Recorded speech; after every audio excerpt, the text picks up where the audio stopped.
Okay, so hear me out. And I know, every time I say hear me out, I usually say something that people don't like. But for real, this time, hear me out. So, thanks to the man FleeBoy Jetson, recently there's been, some, leaks going around that people believe that Datara is going to be the next DLC. And that's very possible. But I have a different theory, and that's what we're going to be talking about in today's video. So, welcome to the video. Today we're going to be talking about who our DLC for DLC number 31 is most likely, in my opinion, going to be. So, if this is something you think you might be interested in, stay tuned to the end of the video. Make sure to like, comment, subscribe, turn on the bell notifications so you know whenever we post new videos like this. And I've been thinking about doing something new with the videos, doing like an anime trivia or an anime question. So, question for today's video is, out of these animes, Boruto, My Hero, Demon Slayer, Jujutsu Kaisen, Hunter x Hunter, Bleach, and Naruto Shippuden, which one do y'all believe has the best OST? Not intros, OST, so music that plays during the show. Let me know in the comments, but let's go ahead and hop into this video. Constantly on your own domain. Wait, so that was the best you can do, Austin.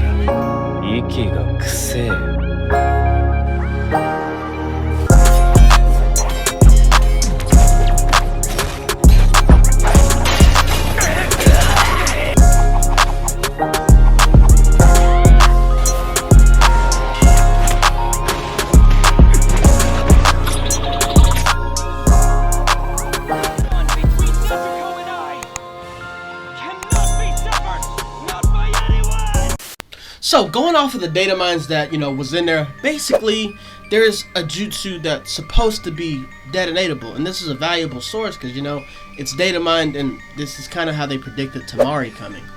But, I feel like everybody's getting so stuck on Datara being detonatable. And truthfully, Datara was good throughout the anime, but is he really worth a reskin? Is Datara worth a reskin? Really? Datara. He was a key player, but not that key. And that's where we're getting to our prediction today. And I know some of y'all are going to say, oh, well, Tamari wasn't... Hey, you could make an argument that Datara and Tamari had a pretty similar legacy. Neither one of their legacies was just that vast. But another question, let me know in the comments. Who do y'all think y'all would have won?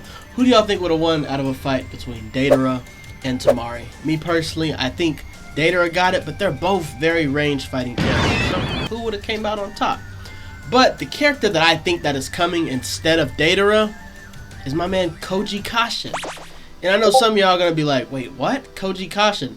And the reason why I'm saying this is because people forget there is something that Koji Kashin can do. If you remember when he was fighting Konohamaru, he can detonate his frogs.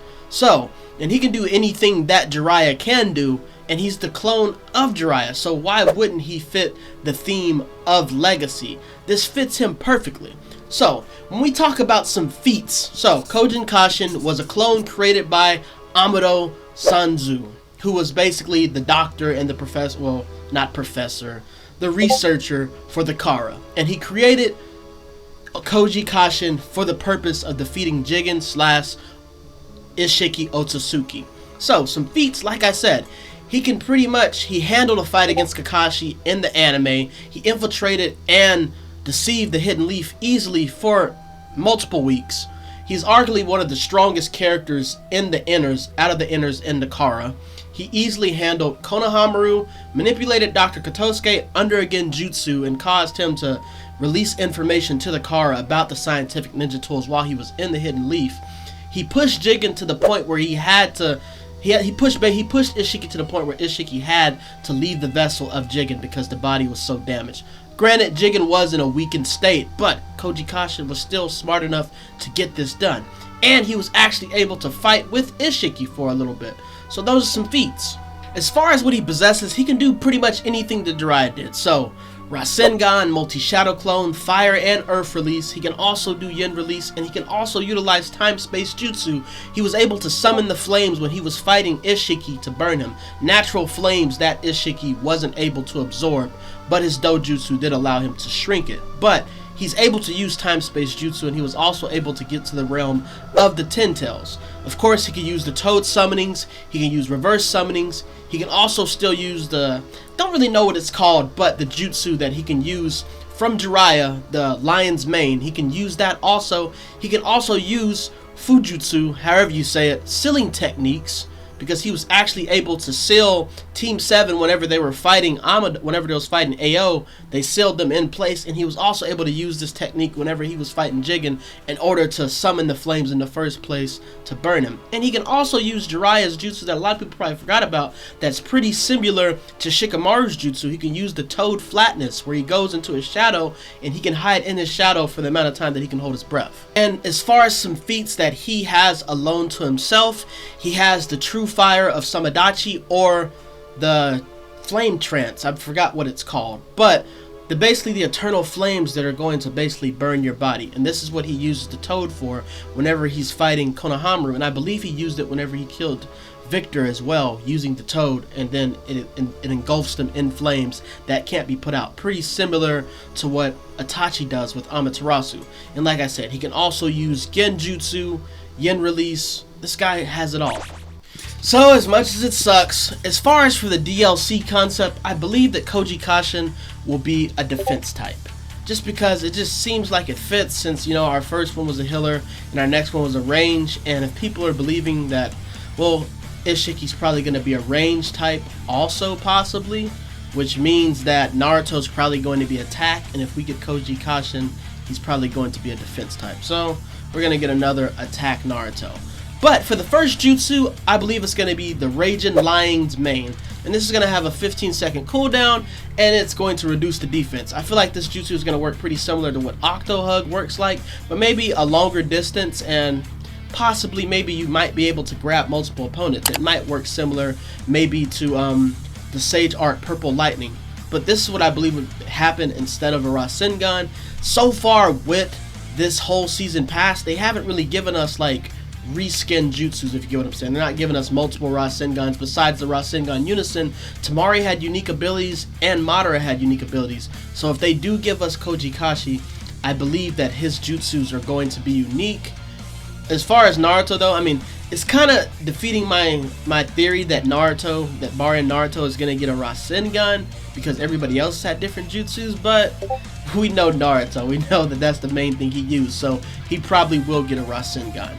As far as for the second thing, you know, they're going to usually give you an outfit. I feel like even though the arc hasn't started yet, this is a good time for them to give us something of code. And I believe they'll give us the code outfit without the cape, because you know that they don't give us capes.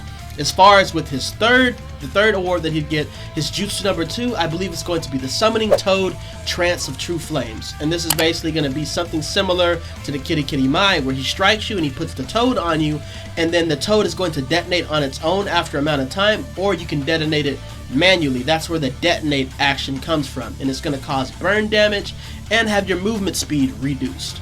So, and then we go to the next thing.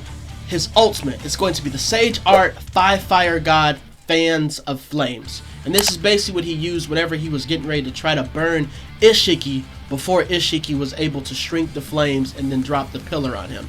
And I feel like this might work like a trap technique, possibly, maybe possibly pretty similar to the Tandem Paper Bomb, maybe, or like similar to the 8 trigrams palm rotation, but a bigger range to where whenever you come into the circle and he activates it, the flames burn you. I feel like that'd be pretty cool.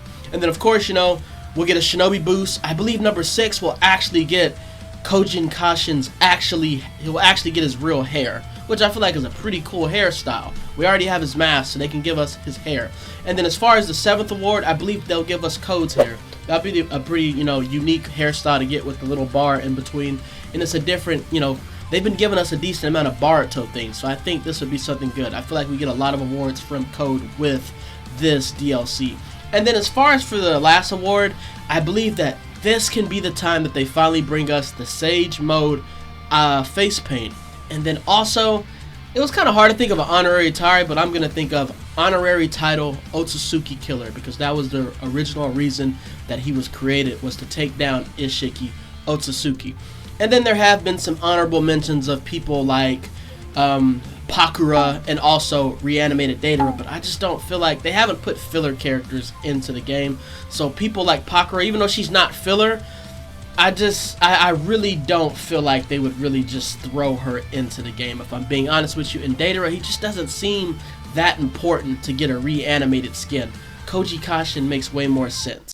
But let me know your thoughts in the comments. Am I reaching? Do y'all not really want a Koji Kashin? I think he'd be pretty cool. Truthfully, I don't feel like they did the Jiraiya DLC right with the jutsus that they gave him. I mean, they're pretty practical, but I feel like, you know, I mean, he was a tank, so I guess they kind of made him a base battle type of character besides, you know, the toad bombs. But let me know in the comments how y'all would feel about Koji Kashin. Would y'all rather have reanimated Datara, or would y'all rather have Koji Kashin? And do y'all think I'm reaching with this? But his frogs do detonate in a way, so this could fit. And I don't know, if Bandai hits us reanimated Datara, then that whole legacy thing, I don't know what legacy means in Japan then. It must not mean the same thing that we think it is if this constitutes as legacy, giving us Tamari and then also reanimated Datara. But thank y'all for tuning in. Let me know in the comments. Like, comment, subscribe, turn on the bell notification. And I'm going to see y'all next time. Quinn Gang, we up.